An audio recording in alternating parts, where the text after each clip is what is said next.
Om Shri Ganeshaya Namaha, Om Shri Gurubhyo Namaha. In my previous video, I did share about how we can decode our past life karma with the help of Jyotisha to some extent, and definitely through Nadi, because Nadi gives instances of what probable things we would have done in the past life. It goes to the extent of saying what was your name in your past life, what was your place of birth, what was your origin, and what kind of family you belong to, what was the profession, all those things, whatever the divine feels is appropriate for us to know about our past life, selectively it does reveal. Of course, because everything is karma, so at that point of time, karmically, what we are supposed to know about ourselves, that is something that we get to know through Nadi. So, in the same series of decoding our karma, today I'd like to talk about the relationship aspect of how karma can play and act, and how we suffer or enjoy the fruits of our relationship, what we would have done in the past life, and what are the karmic patterns in matters of relationship. So like this throughout this week we will look at different aspects: career, relationship, finance, everything one by one. Okay, and I'll also try to get one of my clients who's done more than 200 plus Nadi sessions over the past 10 years, all the 14 chapters, multiple readings.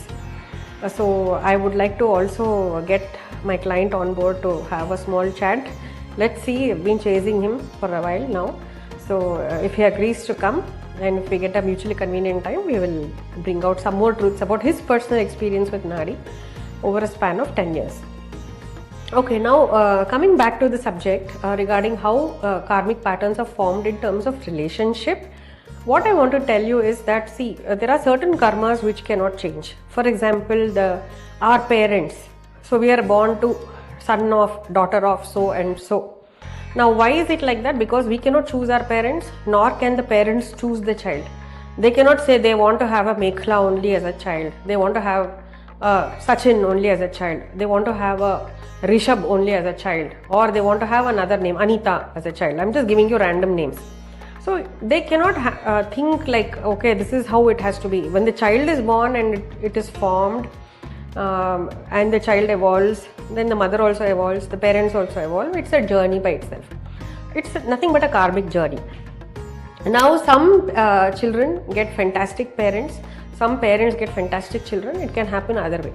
Now I'm not saying a parent is bad or a child is bad. It is just that sometimes they are very compatible, and they are very harmonious in their relationship. Some of them are not, that's all.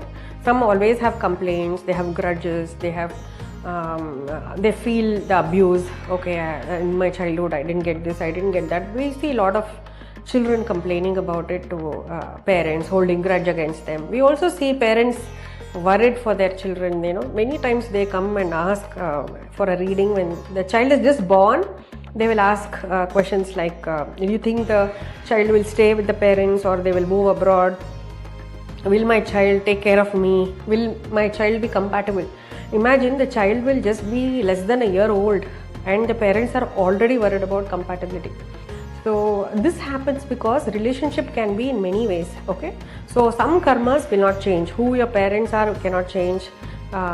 Who your children are, you cannot change. But some of it can be variable. Like for example, the spouse can be different. Like you can choose, you get to choose. But even that we say that, you know, it's always Runanubandha Rupena Pashu Patni Sutalaya, because even whatever Runa or karmic debt or connectivity we have with the person, such people only come into our life as a spouse or soulmate. So soulmate also has a positive and negative thing, because soulmates are there, but it need not mean they always contribute to our growth.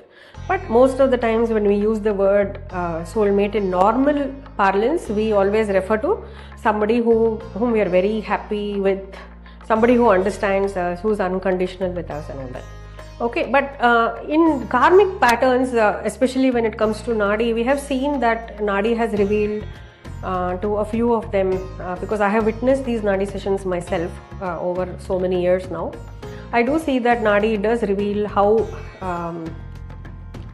we get to choose our soulmate based on the karma, or even the life partner based on karma. So sometimes it's very like good, pleasant, encouraging kind of a relationship where the spouse are encouraging each other to grow, and they understand, they give each other space and all that. In many cases that is not the case. So we just feel that the life partner has come into our life just to teach us a lesson, a bitter lesson or a toxic lesson. So the whole journey is toxic. The end result is that we learn a bitter lesson. So that is how it is. But one interestingly different kind of a situation what I witnessed in one of the cases was that there was this guy who took up a consultation with Nadi, and for him what happened was that he had problem with women. Now problem as in he was not able to make a conversation with women properly. I mean he was not married. He was trying to get married, but things would always fizzle out even before things would come into culmination. In the first meeting itself, things would just go wrong for him. And in astrology, we normally look at the third house to see the commitment and all that. But for him, when he took up the Nadi reading, beautifully it came out that in the past life, apparently he was a Brahmin priest and he was working in a Vishnu Bhagwan temple. And there, while he was working, he lured a lot of women devotees saying he was not married, and he actually took them to bed. So because he used his power of speech in a wrong way, what happened to him in the next life, which is this life, is that every time he tried to make a conversation with a girl, the girls around him would feel uncomfortable. Even in his college days, they would find him very creepy, very different, obnoxious and all that. He himself had told, that I don't know why this is happening. I cannot even, I'm very normal, I can't, but when it comes to women, I can't have a basic conversation with them. I don't know what's wrong and why this is happening. When will I get married? So when we did a Nadi reading for him, then the truth was revealed that because he used the power of speech in a wrong way to entice women, lie to them and physically exploit them by convincing them in a nice way and all that, this happened to him now, and he was not married. So then appropriately he was asked to go back to a Vishnuji temple and do certain remedies there, because in Vishnuji temple only he did all this. So like this, there are many instances of different kinds of bitter lessons one learns, and they realize through Nadi that, oh, this is happening for a reason. He could not in his wildest of dreams have imagined that he is somebody like that. By now in this Janam, he is a very pure at heart, good person, but the way he carries himself, the way he talks, the way he giggles, the way he laughs, anybody around him would feel very uncomfortable, and they would not want to make a conversation with him. So this is his situation in the present kind of a thing. So what I'm trying to say is, this is how Nadi is able to exactly pinpoint the nature of problem and come up with a solution. Even when it comes to relationships, there are different types, not just pre-marriage like this guys, what I told you. There is also post-marriage, how wife is always a pain point for a husband is always a pain point for wife. They cannot leave each other and they are stuck with each other forever. Even if they want to leave, they cannot. It could be because the child is there and they cannot ignore the child, or it could be because of the society, or it could be the in-laws, whatever may be the reason, but they are stuck with each other. That is also one of the ways of karmic reflections. Then there are other reflections where you look at people who hate each other for no reason, not about husband or wife or anything. Generally, when you look at some people, you just feel very allergic towards them. You just feel you can't get along with them. Some negative emotion comes out. These kind of things happen. So that is also one more way of karma reflecting. Maybe in the past life you had something to do with that person. They may have wronged you, or you may have wronged that person, and in this life when you come across each other, you just cannot bear them even for a second. So that is also one more instance I can say that karma can play its tricks, or I would rather say our own past life karma is reflecting like that in this particular life. So like this, there are many shadows of how karma can influence our each and every aspect of life. Today if I want to talk about positive things, If parents take good care of the child also takes good care of the parents. That's why we insist so much on the sanskar, right? What kind of sanskar you instill into your child, that same thing will last. That is the seed you sow, so that when you grow old, the child also takes care of you. So that is also very important, what we do in this life. At the same time, so whatever you do in the past life, some of the karmas cannot be erased.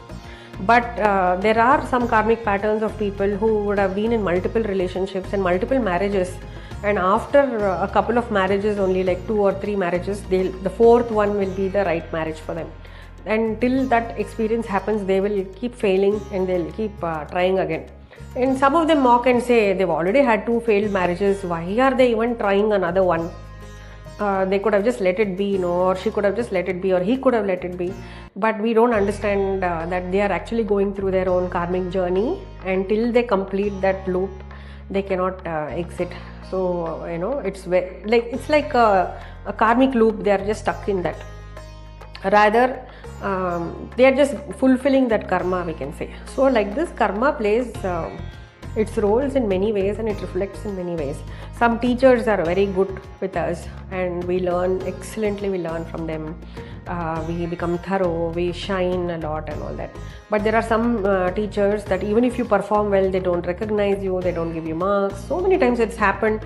So many clients have come and complained that their degree is not coming through, their PhD is not coming through.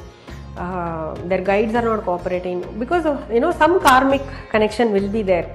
Some guru droha we may have done in the past, so that is again reflecting to us in this life.